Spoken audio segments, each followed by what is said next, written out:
যশোর থেকে যুক্ত হয়েছেন ফরহাদ হোসেন। ফরহাদ, বাজারে নিত্যপণ্যের দাম কেমন দেখছেন এবং চলমান জ্বালানি সংকটে এর কোনো প্রভাব পড়েছে কিনা? ধন্যবাদ মনি। এই মুহূর্তে আমি আছি যশোরের বড় বাজার, অর্থাৎ এই মুহূর্তে আসলে যে বাজার দেখতে পাচ্ছেন এখানে কিন্তু যশোরের যে সবচেয়ে বড় সবজির হাট ৭ মাইল, সেই ৭ মাইল থেকে কিন্তু এখানে সবজি নিয়ে আসছেন কৃষক এবং যারা আড়তদার, তারা এখান থেকে পাইকারি বেচা কেনা হচ্ছে। অর্থাৎ এখান থেকে যশোরের বিভিন্ন যে ছোট ছোট বাজার আছে সেই বাজারগুলোতে সবজিগুলো সরবরাহ করা হচ্ছে। কিন্তু আপনি জানেন যে এই যে যশোরের যে সবজি, এটা কিন্তু যশোরের চাহিদা মিটেও সারা বাংলাদেশের ৬০% সবজি যশোর থেকে সরবরাহ করা হয়ে থাকে। তবে শীতকালীন যে সবজি, সেই সবজির যে মৌসুম ছিল সেটা কিন্তু শেষ হয়ে গেছে এবং গ্রীষ্মকালীন সবজির যে চাষ সেটা কিন্তু শুরু হয়েছে। এই কারণে বাজারে কিন্তু সরবরাহ কম এবং কৃষক যে সবজি চাষ করছেন তার উৎপাদনও কিন্তু অনেক কম। এই কারণে হঠাৎ করে, অর্থাৎ গত 10 দিনে কিন্তু প্রায় সব ধরনের সবজির দাম বেড়ে গেছে।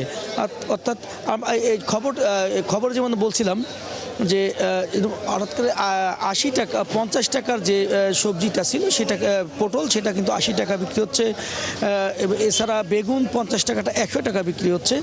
ঢেঁড়স ৭০ টাকা ৪০ টাকার ঢেঁড়স, সেটা ৭০ টাকা বিক্রি হচ্ছে। তো উস্তে বিক্রি হচ্ছে ৮০ টাকার উস্তে ১০০ টাকা, মিষ্টি কুমড়া ৪০ টাকা। কাঁচামরিচ কিছুটা দাম কমেছে, অর্থাৎ এর আগে কাঁচামরিচ আমরা দেখেছি যেটা ১০০ টাকা ছিল সেটা কিন্তু কমে সেটা ৪০ টাকা দাঁড়িয়েছে।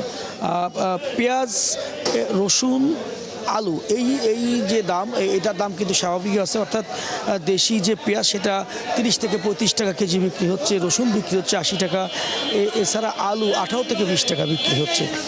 তবে সবচেয়ে যশোরের যেটা সবচেয়ে আলোচিত খবর সেটা হলো সয়াবিন তেল। অর্থাৎ বাজারে কিন্তু কোনো ধরনের সয়াবিন তেল পাওয়া যাচ্ছে না। বিশেষ করে কোম্পানিগুলোর যে সয়াবিন তেল সেগুলো কিন্তু প্রায় শূন্য, সয়াবিন তেলগুলো পাওয়া যাচ্ছে না।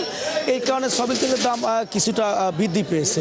এর পাশাপাশি আমি যদি একটু মাংসের বাজারের কথা বলি, অর্থাৎ মাংসের বাজারের ব্রয়লার মুরগির দাম কিছুটা বৃদ্ধি পেয়েছে, যেটা ২০০ টাকা করে কেজি বিক্রি হচ্ছে। এর পাশাপাশি যেটা পাকিস্তানি যে মুরগিটা আছে সেটা ৩৫০ টাকা এবং গরুর মাংস বিক্রি হচ্ছে ৭৫০ টাকা করে। মন্দির ফরহাদ হোসেন, অসংখ্য ধন্যবাদ যুক্ত এই তথ্য জানাবার জন্য। যশোরের বাজার পরিস্থিতি নিয়ে কথা বলতে ফরহাদ হোসেন যশোর থেকে যুক্ত ছিলেন।